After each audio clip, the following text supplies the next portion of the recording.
Hi guys, it's your girl Riri and welcome back to my channel. In this video, it's gonna be a different kind of video. It's something that I've always wanted to do but never had the courage to actually do these kind of videos. But today, you know what, I said, it's my time to actually try them, see how it works out. And so in today's video, I'm gonna be covering a crime case, something I've always wanted to do, like I said before, and I will be covering the murder of Catherine Daviau.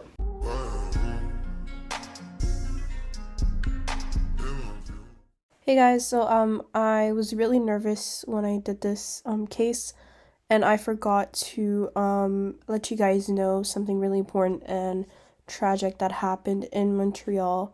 So a young man named Riley was tragically killed when he was working at a Ferris wheel in Montreal. It's called La Grande Roue, and it's just a major tourist attraction, and he tragically passed away because of an accident that happened.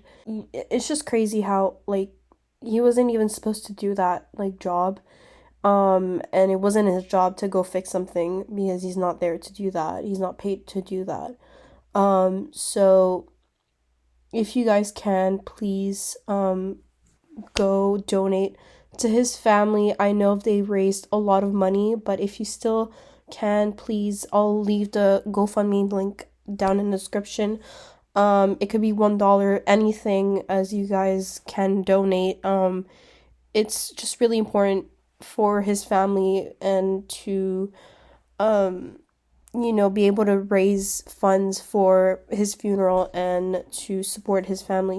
If you guys can, please donate, try to donate and share it to your friends and family, because he did not spend the holidays with his family and he wasn't able to because of this tragic death. So it'll be in the description down below. If you don't know who I am, my name is Riri and welcome to my channel. If you're new here, and you can look at my videos or anything, and if you're interested to become a part of my family, please come and subscribe. I will love if you guys would be part of my growing family. It's always been amazing with you guys, and thank you for giving this opportunity that I have. And let me know in the comments if you guys want me to cover any other murder mystery cases or paranormal ones. Like, I am so into those kind of stuff. And today's video is something like local from my area in Montreal, and it's been going on for 13 years, and it still hasn't been solved till this day. So Catherine Daviau was 26 years old when this incident happened, and her sister described her as a very fun, beautiful, bright person. She was also a very hard worker and loved to travel. Actually, she traveled many times with her family, and it was just a big passion for her to travel. And she was just a beautiful person. Like, she wasn't someone mean or someone, that she wasn't like crazy, she was someone that actually was decent enough. Her friend Veronique described her as a very, sarcastic person. She was funny, but no ill intended. She looked very small for her age. She was only 26 when this happened, and she just looked very young for her age. She only weighed like 95 pounds. So she was a very small, petite woman, and she looked like she was probably in her teens, but she was obviously older. She was 26, so, she was a very beautiful person with blue eyes and blondish color hair. She also was described as like looking like a doll, how beautiful she was, and she was just full of life. She worked in a desk job in the West Island, and she loved her job. She enjoyed it. A lot of coworkers said that she was loving the job. She, you know, was in a good place and loved being there. She lived in the Rosemont, in a little apartment complex-ish. I don't know how to describe it, but I'll show a picture. She lived there alone, and she has been living there for quite some time now, and she just loves it, and you know, she just enjoyed it being there.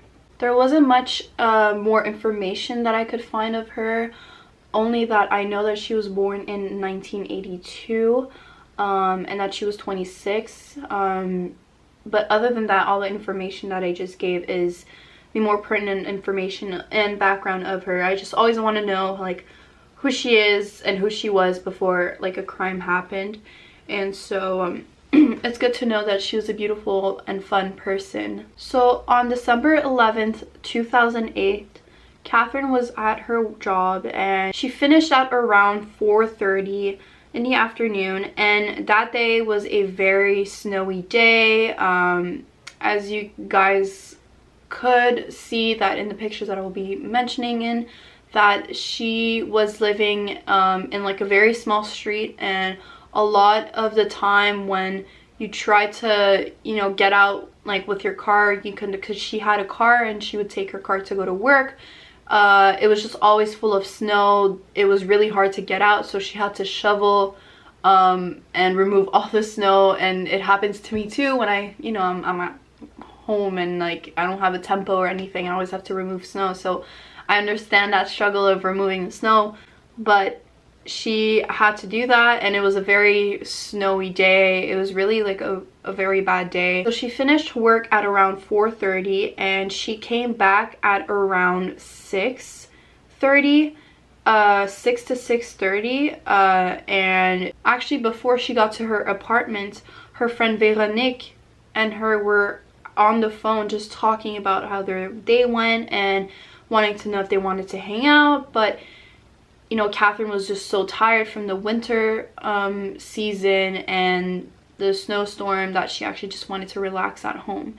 And it was the last conversation that her and Veronique had before her untimely death. So Catherine goes home, and you know, her neighbors don't witness anything weird. She seemed like a very normal person. At around 7:30 at night, one of her neighbors called for the firefighters to come because her apartment was in flames, engulfed in flames. It was just a really bad, like, you know, accident. And so the firefighters came pretty quick, actually. They got to her apartment, and they were able to put the fire down and look at anything that happened, and they found the naked body of Catherine. She was found on her bed, tied with zip ties. She had a lot of bruising and a lot of injuries that were on her. So now I'm going to describe her murder. So if you're not sure or you're not comfortable with the like those kind of details, I would just tell you to skip it, or skip this information if you don't feel comfortable listening to it. So just a trigger warning for you guys. So Catherine was found bound to her bed with zip ties, and she had a lot of injuries and bruises on all over her body. They already knew that when the police also came in, they knew already that the fire that was caused was just something to mask the murder, because she was murdered.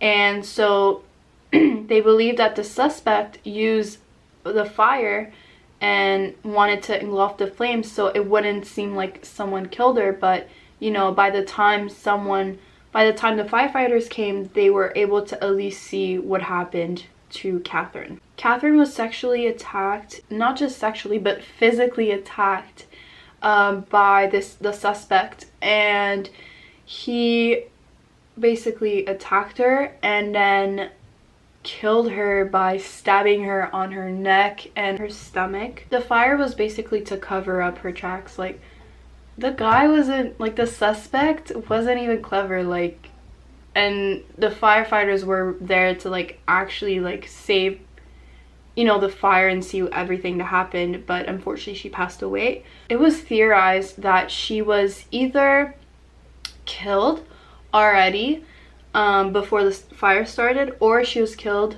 during the fire. So, you know, I don't know what the term is, but I'll leave it here, but she was probably killed by that. I just want to clarify some things because I think I wasn't really clear enough. But what I mean by the fire is that she most probably survived the attack, and because of the fire, she probably was killed from carbon monoxide or some kind of gas that went into her system. So sorry for the confusion. That's actually what I meant. So yeah. Like I said before, she only weighed 95 pounds, so it was just really unlikely that she was able to attack or to fight back her attacker, because she was a very small woman. She was, you know, just a very petite woman, and this guy just comes in and attacks her. It was theorized that the suspect could have known Catherine, because there was just no way that, you know, Catherine would let someone in, or, you know, she was probably just pushed out of the door.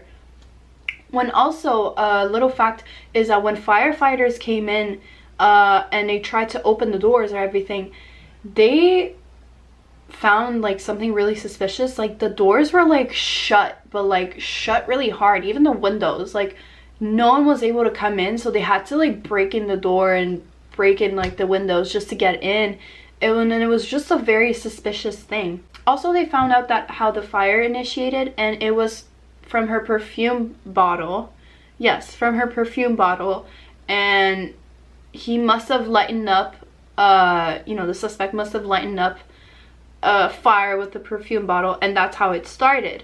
And so, you know, it's just so tragic, you know, because he's literally killing a 95-pound woman. You know, she's so small, like she couldn't fight him back, like, and it's just crazy that 13 years later her case is still not solved, you know. After further investigation, they found DNA like all around the apartment, and it was the suspect's DNA. So he was really not a clever person. And also the suspect left a very, very important clue to this investigation. He left his box of cigarettes, so we know that he was a smoker. He left it there, and we know that he left his DNA all over the apartment. And he was just not a very clever person, but 13 years later he still got away with it because his DNA was not found, like it was not matched with any of the DNA registry in Quebec. So it was just really hard to try to find this person.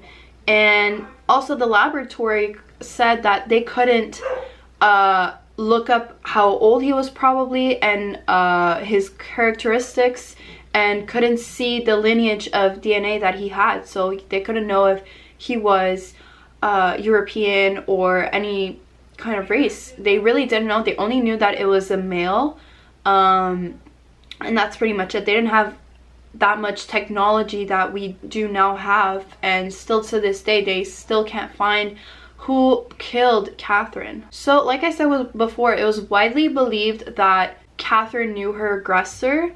So her friend Veronique actually said that, you know, maybe the aggressor wanted to call someone, or it was just a trick to get into Catherine's apartment and unfortunately kill her. So he probably tried to call someone or did a trick on her, and it actually worked because, you know, she's a 95-pound woman. She wasn't able to, like, you know, hold the door out, and so he got in, and, you know, so she probably knew her aggressor really well. And it's just a very sad case because her case is still not solved to this day, and the police are still looking. It's still an open investigation, as far as I'm aware of. And her sister Genevieve, all she wants is just justice for her sister. And she went back to actually where her sister lived and where she died, and she just says that it just brings a lot of memories, that it's just hard to be back to a place where it was just a happy place and it was fun to go there, and now like going back at it, it's just like it terrorizes her, it traumatized her so much, and she was only 20 years old when her sister died. So it was just a very tragic day for her. So one thing that I also want to mention is, you know, when the doors were shut and the windows were also shut, it seems like the suspect wanted the fire to actually engulf him, like, and to make it worse, so that no air or anything or carbon monoxide would just go out of the house. It would just stay in the house, so, you know, it could possibly burn. It would possibly make things worse. So it was just, you know, but the guy was so stupid. Like, he left his DNA all over her apartment. But like, still, he gets away from it 13 years ago, so we never know if he's still out there, and he could still, if he probably murdered someone else, another woman. Also, a fact that is important is to know is that the aggressor was actually never pulled over, because also there was fingerprints of his fingerprints, and they were never able to find who the guy was, because he was never pulled over, never arrested, never charged for anything else. So it was just really hard to look into the case and look into who killed Catherine. So like I said before, till this day, this case is still unsolved, and it is still an active case. The police are still looking for her. I'll put a link down if you guys are interested. It's in French, but you guys can look at it in English. There's English translation to it of her case. I think she needs justice, you know. Catherine needs justice because she didn't deserve any of this. She's only 26, you know. It's like, I'm not even 26, I'm 19, and I'm like, what? I hope you guys enjoyed this video, and if you did, give a thumbs up and subscribe. And if you guys want more mystery murder cases like these, or also disappearances or anything like that, please let me know. I really want to do these kind of series. It's something that I've always been wanting to do, so let me know. And I love you guys very much, and I'll see you guys in the next video. Bye.